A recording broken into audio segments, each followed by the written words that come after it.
Güləbər gülü peyğəmbər çiçəyi kimi müxtəlif adlarla tanınır. Bənövşəyi və ya göy gülləri olan dirilik otdur. Güləbər bitkisinin çiçəyi və kökü şəfa verici gücə malikdir.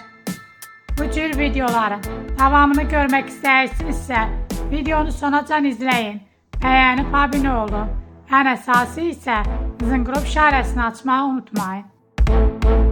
Güləbər kökündən hazırlanan cövhəri içmək xroniki öskürək və astmaya qarşı kömək edir. Həmçinin kökdən hazırlanan həlimindən kompres vətərlərin və sinirlərin zədəsində, eləcə də əl-ayaq sınıqlarında istifadə edilir. Güləbərin təzə, tər kökü və ya onun quru tozu ilə kompres dərin yaralarda da olduqca təsirlidir. Həddindən artıq daxilə qəbul edilsə, başdakı orqanlara ziyandır. Onu bal tarazlaşdırır. Daxilə qəbul dozası 6 qram qədərdir.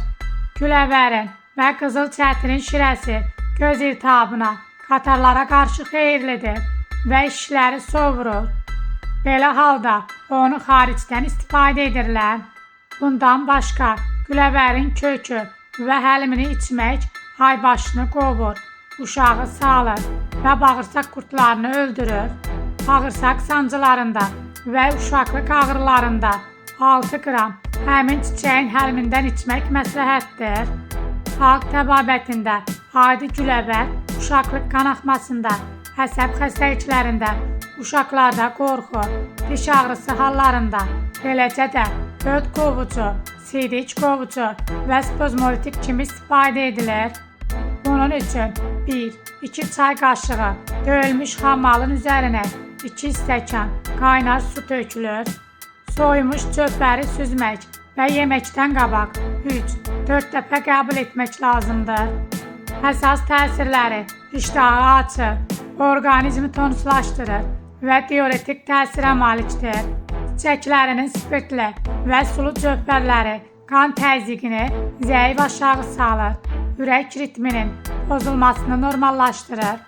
Göy güləbərin sulu cövhəri, sidic qovucu və öd qovucu vasitə kimi istifadə edilir.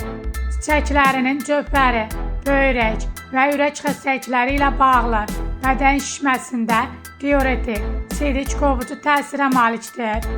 Faydalı məlumatlar üçün mənim kanalıma abunə olub, bəyənib, şərh yazmağı da unutmayın. Bu videoda bu qədər. İzlədiyiniz üçün təşəkkürlər.